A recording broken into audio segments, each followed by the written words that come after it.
Bien, alguien allí está anunciando para los que se adhieren a este live el paper sobre procrastinación, el tema que hoy será motivo de nuestro trabajo. Ya creo que estamos unos cuantos, con lo cual, respetando a los que se adhirieron en tiempo, vamos a comenzar con el tema. Procrastinación. ¿Qué es procrastinación? Primero, es un término que deriva del inglés procrastination, que tiene que ver con esa acción o no acción, la de posponer tareas hasta un cierto límite, incluso sobrepasando la fecha, el compromiso que tengamos. Es una especie de trastorno que consiste en postergar, en diferir, en demorar, en forma sistemática, tareas que cada uno quiere o debe hacer. Como decimos, viene del verbo procrastinar, es decir, de diferir, de aplazar, de demorar. ¿De dónde viene el término y cómo se comenzó a trabajar con este tema? Yo diría que esto comenzó fundamentalmente con una investigadora rusa, Sergarnik, Bluma Sergarnik, que es una investigadora rusa que observó, y lo relata en sus materiales, en algunos restaurantes estando en Viena, donde observaba que los mozos, los que atendían las mesas en los restaurantes, recordaban exactamente los pedidos cuando estaban pendientes, pero ya no se acordaban cuando habían cumplido con el pedido. Hay una tendencia entonces a recordar más las tareas que se interrumpen o las que no se hacen. Y esto significa empezar a tener una circunstancia importante. Es como que entonces lo que perdura en el cerebro es lo que no se hace. Valga un poco la expresión que estoy haciendo. Lo que no se hace sigue dando vueltas, ese run run en el cerebro, consumiendo energía cerebral. Y eso es importante. Y el tema que sí cumplimos no solamente nos da, y esto también es central, esa satisfacción de haberlo hecho. ¿No lo han sentido? ¿No lo han sentido más de una vez esto de sentirse bien porque hemos hecho lo que había que hacer? ¿Sentirnos bien porque terminamos los pendientes? Y este es un mensaje especial para muchos de los que acumulan pendientes. Ese conjunto de pendientes es una carga mental y una carga cerebral. Y la satisfacción de hacer, de cumplir, de hacer en tiempo, significa un alivio, una sensación de satisfacción. No se olviden que el cerebro humano es el que más consume energía. Esto significa que cuando tenemos tareas pendientes, estamos consumiendo más energía todavía porque tenemos el cerebro pendiente de la tarea. Es una especie de tensión que se produce y que no deja de tranquilizarnos. Esto tiene que ver con una conducta muy común en síndromes como el déficit atencional, en síndromes que tienen que ver con la depresión y que tienen que ver también con lo antimotivacional. Insisto con el tema, esa sensación de una especie de agotamiento, de pesadumbre cerebral ante la acumulación de pendientes, que a veces se les observa la cara a las personas. Se observa una cara, ese rictus, esa tensión. Uno le pregunta y dice, y tengo tantas cosas que hacer. Ese tantas cosas que hacer es lo que está pesando en ese cerebro. Y por cierto, eso quita lucidez cerebral, quita agilidad cerebral y nos provoca un estado de mayor incapacidad para el cumplimiento. Por eso es que las tareas interrumpidas, no ejecutadas, diferidas o retrasadas, ocupan lugar en la mente y consumen energía mental como uno de los principales principios que quiero dejarles. Y eso tiene que ver entonces con el hecho de que lo que tenemos en el plano de la intención, lo que tenemos en el plano de la decisión de hacer, pero que no hacemos, eso tiene entonces una sensación importante en el cerebro. Vamos a ver neurológicamente de qué se trata esto. Pues cuando generamos el pensamiento de lo que queremos hacer, esa intención, lo que se activa es algo que está en los lóbulos frontales. Tiene que ver con una región prefrontal, medial anterior. Prefrontal, medial anterior. La ejecución, la realización, tiene que ver con otra región, que es también dentro de los lóbulos frontales, pero es la prefrontal, medial posterior, anterior y posterior. Esto significa entonces algo interesante. Son dos circuitos cerebrales diferentes lo que manejan la intención y la acción. Por eso es que la intención es un circuito, la acción es otro circuito que también debe activarse. Y hay algo que se detectó también que explica de alguna manera este tema de la procrastinación en forma bastante interesante, es lo siguiente. Porque cuando tendemos a hacer cosas, el cerebro fuerza la repetición de ejemplos, experiencias y casos anteriores. Es decir, pretende derivar a los ganglios basales, dicho esto la jerga técnica, esas tareas. Y recuerden, los ganglios basales son los que asumen los hábitos, las rutinas, los hábitos rutinarios, para decirlo más ampliamente. Esto es que, de alguna manera, estamos teniendo algo así como una tendencia a derivar hacia una repetición de hábitos, una rutina de hábitos, porque el hecho de no seguir el hábito significa un esfuerzo cerebral adicional, significa un consumo de energías adicionales. Recuerden lo que siempre hemos dicho en nuestros programas. El cerebro es un avaro energético. Pretende reducir la cantidad de energía que consume. Recuerden, el 20% de la energía lo consume el cerebro, que es de alguna manera uno de los sectores del físico del cuerpo humano proporcionalmente más pequeño. Esto significa un mayor consumo por unidad de superficie. Entonces, este tema de la habituación, de la derivación a ganglios basales, a rutinización de todas las actividades, impide la solución de problemas que generan una utilización de mayor energía cerebral. Esto afecta muy especialmente a la salud psicológica, afecta también a la salud social, a la interacción. No se olviden que esto se asocia con la depresión, pero también tiene que ver con una incidencia en la autorregulación emocional. Las personas en ese estado tienen carencias de autorregulación emocional, es decir, no cuentan con ese autoliderazgo emocional. Y por cierto, otro factor interesante es esto de la reducción de la autoestima. Entonces, depresión, reducción de autoconfianza, baja tolerancia a la frustración. Y esto es algo que nos produce entonces una realidad diferente, distinta en el estado de procrastinación. Ahora, en el mundo existe una media del 30% de procrastinadores. Esto significa personas que dejan para después, gerentes que tienen ideas interesantes pero que no las llevan a la práctica. Personas que tienen objetivos concretos del ámbito personal pero no lo concretan. O más incluso, y esto es muy habitual, personas que deciden hacer una dieta pero siempre es el lunes próximo lo comienzo. ¿Pero qué lunes? ¿Cuándo llegará ese lunes? Esto es un tema que sugiero lo pensemos en todo lo que hacemos, tanto en el orden personal como profesional.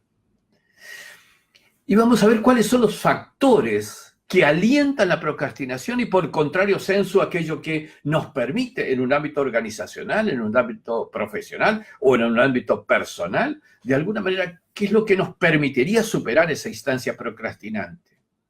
En primer lugar, dentro de una organización, es el liderazgo formal. Eso nos da una tendencia a que el grupo procrastine, porque finalmente ese liderazgo formal no motiva. Recuerden, la motivación es crucial en el proceso de eliminación, superación de la procrastinación. La ausencia de incentivos. Incentivos que muchas veces son económicos, sí, es cierto, pero también hay incentivos de todo tipo.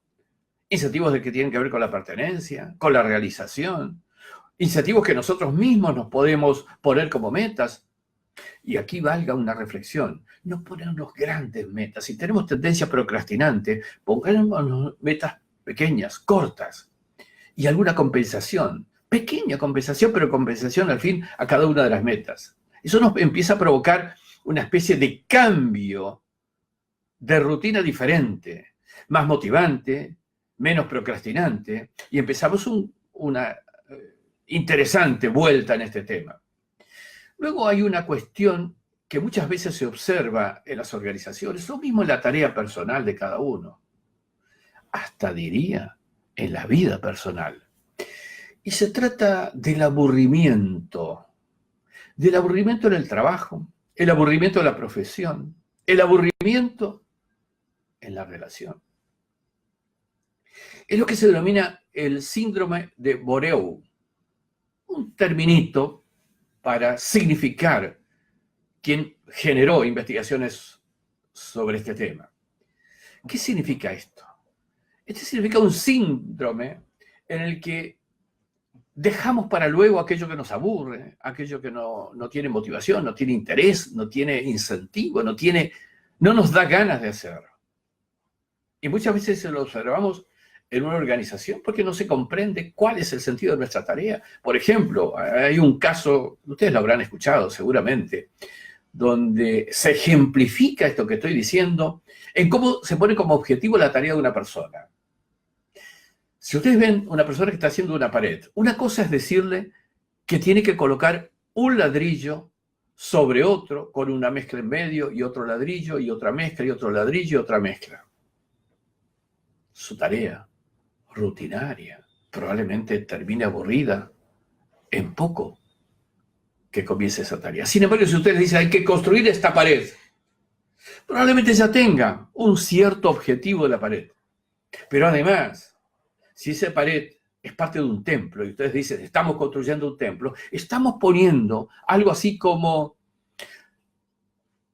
una antítesis de ese síndrome de Bordeaux que les menciono. Estamos dando un interés, un atractivo, una importancia. Esto tiene que ver con neuroliderazgo. Póngase a pensar cuánto no podemos lograr en más de una persona cuando la persona participa del objetivo global, el más importante, el más amplio. Hay otro síndrome cercano a este que yo lo menciono porque me parece importante porque lo trae de cercanía, digamos. Es ese síndrome de burnout. ¿Qué significa el síndrome de burnout? Es el síndrome del quemado. Del quemado en el sentido de que una persona sobreexigida significa absolutamente demandada, que no tiene tiempo de descansar, que está realmente, como decimos, quemado cerebralmente. Los dos casos son casos que demuestran una ineficacia justamente en la conducción de ese grupo. Por eso el siguiente tema que yo trabajo, el cuarto punto, es la sobrecarga de responsabilidades, la sobrecarga y el cansancio que trae consigo, que da origen muchas veces a ese síndrome de burnout, que también tiene que ver entonces con el hecho de equilibrar las tareas entre los integrantes del equipo, pero también equilibrar en el tiempo las tareas. Muchas veces esto es a consecuencia de cómo uno encara la recepción de encomiendas. Cuando un líder distribuye el trabajo y va asignando tareas, no solamente las inmediatas, sino que da un panorama de lo que se hará mañana, pasado, traspasado, el mes que viene, muchas personas lo toman bien y lo ponen en la agenda y otras personas lo toman como una especie de acumulación insostenible en el momento. Ese símbolo, ese síndrome, empieza a tener entonces consecuencias. Otro tema que también tiene que ver con la procrastinación y la antítesis con el favorecer el proceso de resolución de la procrastinación, tiene que ver con el clima organizacional. El clima organizacional es importante. Hay que tener un clima agradable, motivante, como para que la gente no procrastine.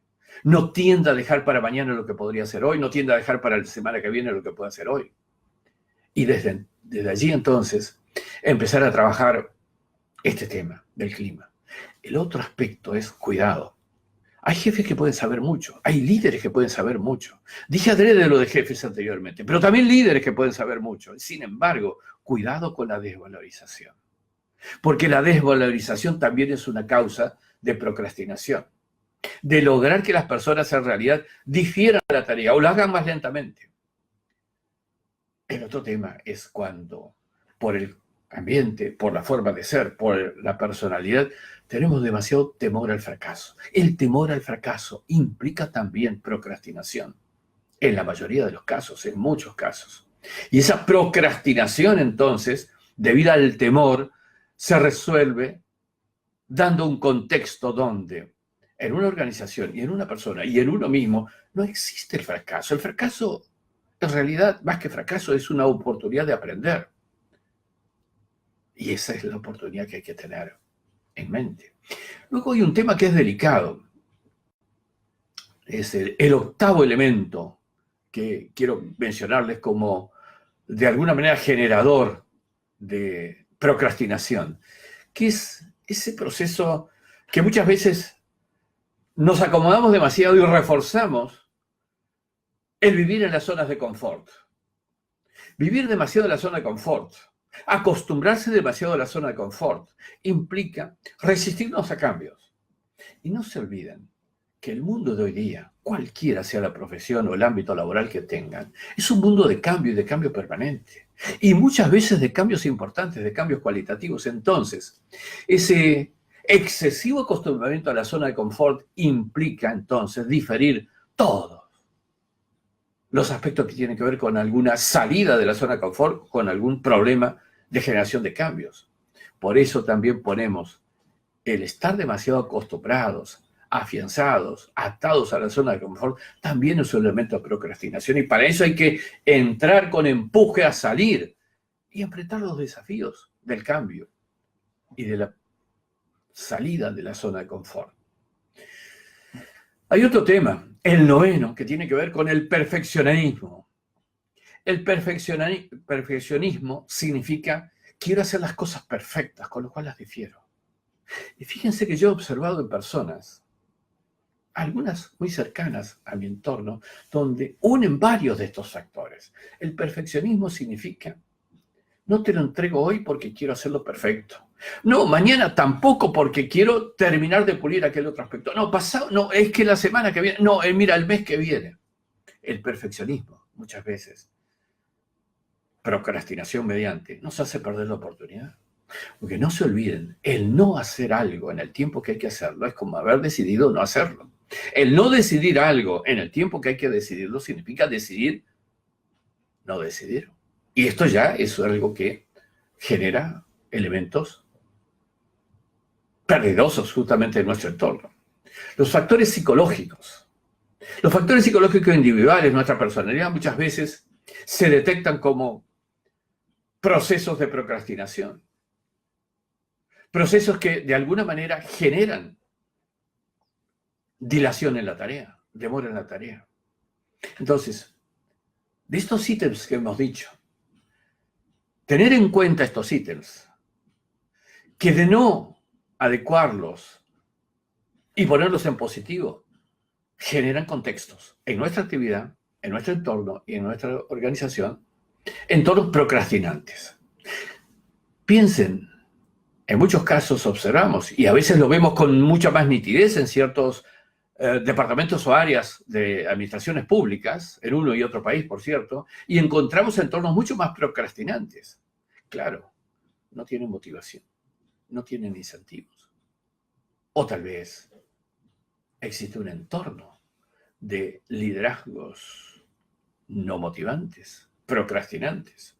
Es necesario entonces concentrarse concretamente, aún en consecución de tareas pequeñas, en ese sentimiento que sentimos, valga la redundancia, por el trabajo terminado, por la realización de la tarea. Porque eso es lo que nos va a producir una especie de inercia en la búsqueda de nuevas oportunidades de sentir lo mismo. Y esto significa la nueva búsqueda de hacer las tareas en tiempo y forma. Si somos capaces de concentrarnos, de sentir la satisfacción de haber terminado una tarea, Por eso aconsejamos fraccionar las grandes tareas en pequeñas tareas, de manera tal de que vayamos sintiendo una tras otra de las pequeñas tareas esa sensación de satisfacción del trabajo hecho, y eso nos dará el impulso para seguir haciéndolo. Es un tema que todos nosotros podemos vivir autoestimulándonos, aún en el entorno individual, de una profesión concreta, de una actividad concreta. Por eso es que procrastinar requiere que prestemos atención. Son demasiadas personas que en cada uno de nuestros entornos encontramos con esas características. El 30% de la población es procrastinante y es mucho, es un porcentaje muy alto.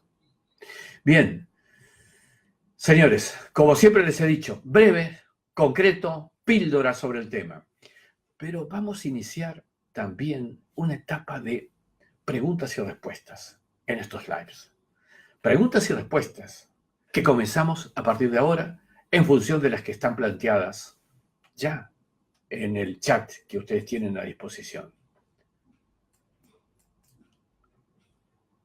Liliana, gusto en saludarte.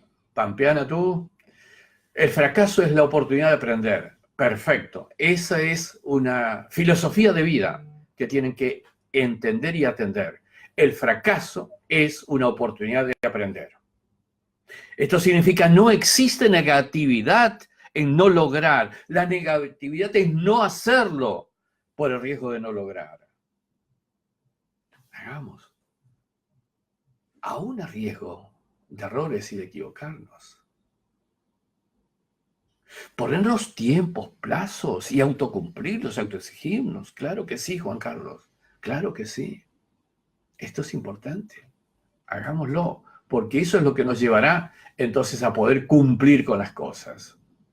Es justamente encender el motor que más allá del fallo, la piedra en el camino, que ese motor nos siga llevando hacia adelante. Es el empuje que tenemos que tener. No estoy hablando de justificar los fracasos, perdón, quiero ser muy claro en esto. Estoy hablando de tomarlos como aprendizaje.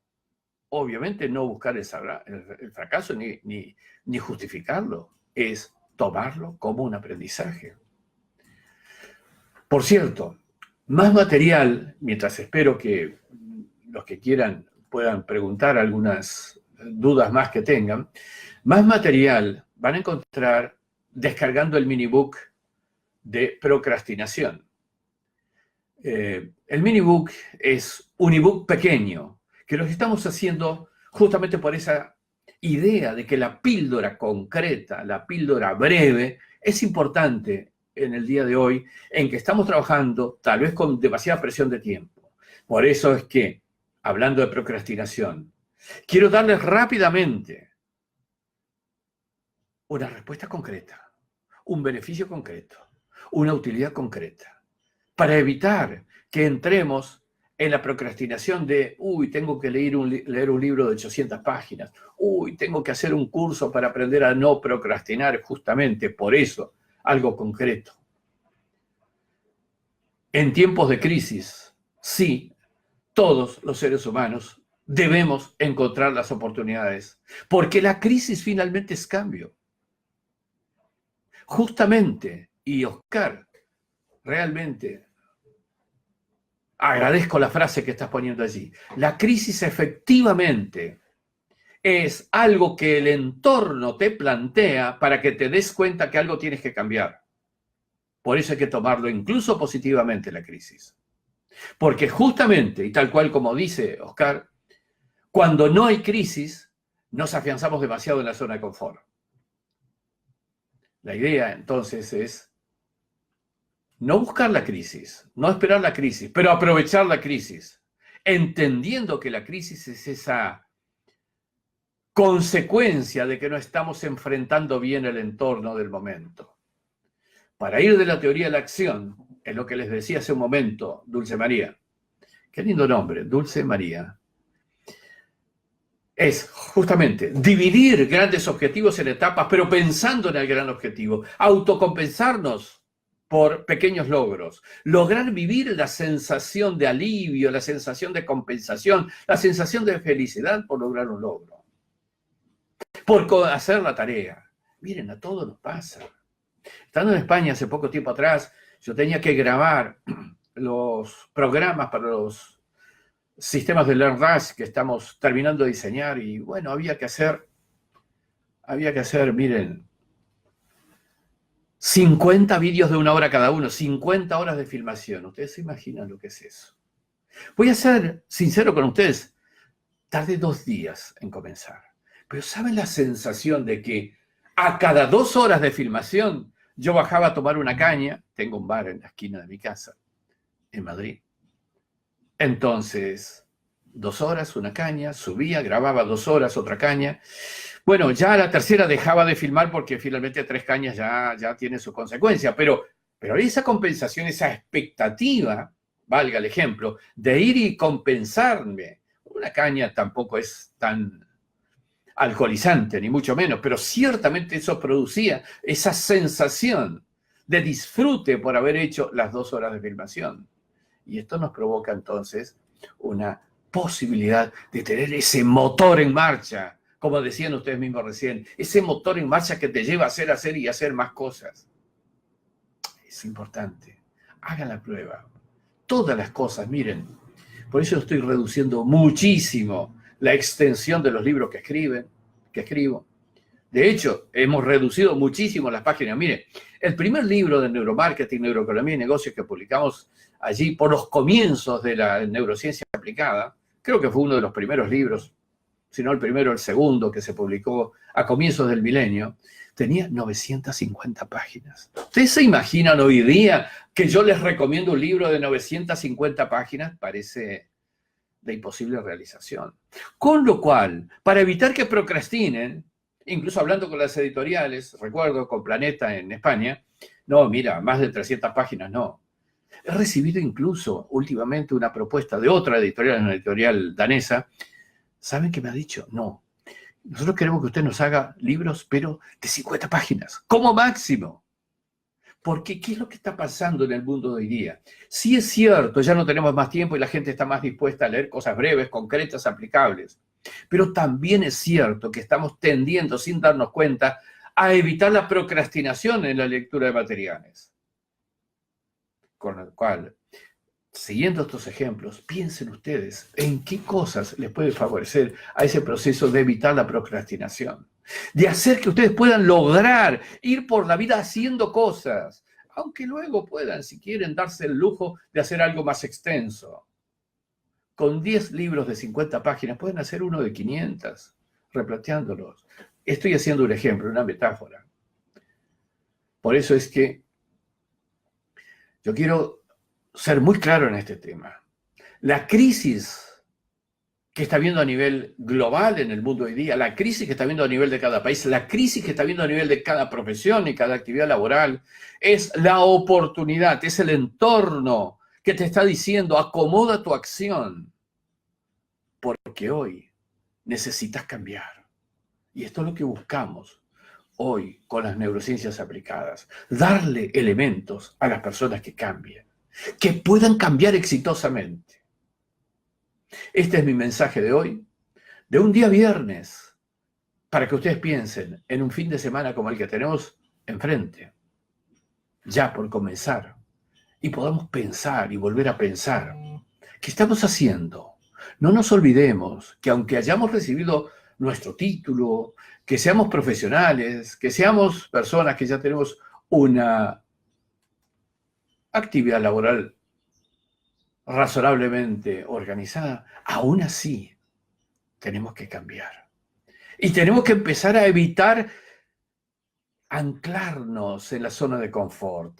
No se olviden que necesitamos cambiar porque cambia el entorno, porque las cosas cambian. Y para que nos adecuemos profesional y laboralmente a esos cambios, también tenemos que cambiar. Gracias, señores. Ha sido un placer estar en contacto. Los espero la semana próxima con otro tema interesante. Hasta pronto.